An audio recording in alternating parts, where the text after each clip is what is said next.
Everyone wants to change the world. We talk, we watch it in movies, we sing it in songs, and we even dance. But how many can give what it takes? Greatness is not in doing great things, but great commitment to little things. A friend once said to me, I can't save the world, but I can help a friend in need. A little act of kindness, a little act of love, a warm embrace, a little here, a little there will save a man's world. To change the world is to change one child per time.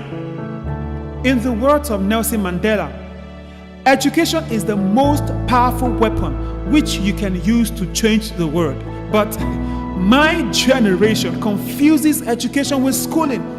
We have boxed education to the forwards with pens and books and grades and certificates, making reference to successful school dropouts. And we even quote Albert Einstein, who said, "The only thing that interferes with my learning is my education."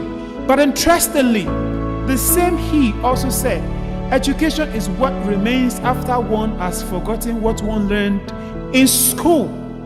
Please keep that in mind. Redefining education in the 21st century is a discourse that has been explored by a wide array of scholars, but oftentimes from the technological point of view, and that is okay. Have you ever imagined a world without technology? Susan Wojcicki, the CEO of YouTube, said, "From phones to cars to medicine, technology touches every part of our lives. If you can create technology, you can change the world." Similarly, David Wallach, an educator, author, programmer of many years, said, "We need technology in every classroom and in every student and teacher's hand because it is the pen and paper of our time. It is the lens through which we experience most of our world." Now, this is my point of departure.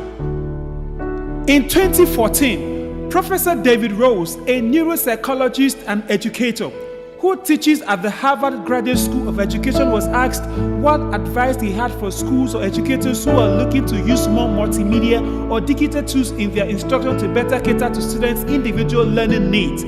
This is what he said, and I quote, "I think a lot of mistakes are made by schools thinking that technology is the solution when they haven't clearly defined the problem."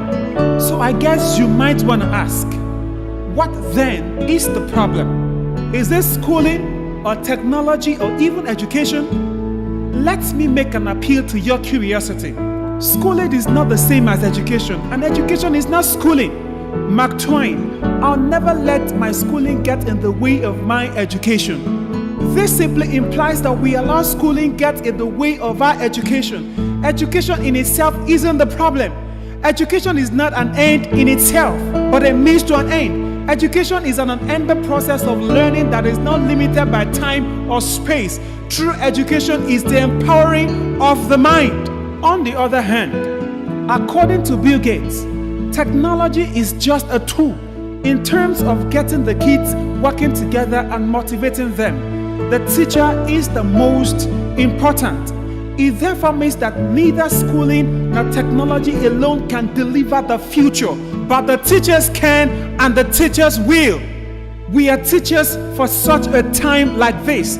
Life does not have life in itself. What gives life to life are the lives in it. Life exists in vacuum, but for humanity.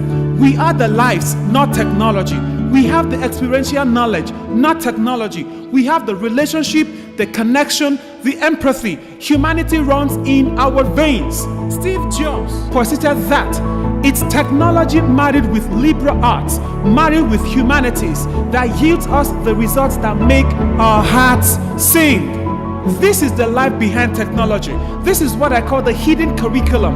Newton's first law of motion states that an object at rest will remain at rest unless acted on by an unbalanced force. We are the driving force, the force of change. We have what it takes to deliver the future, and now is the time to deliver the future. But how can we deliver the future when we're still living in the past? If we teach today's students as we taught yesterday's, we rob them of tomorrow. John Dewey. How you shape the message influences the message. Jim Vincent. Delivering the future begins when we as teachers begin to deliver ourselves today. Listen, technology isn't the problem. Education isn't the problem.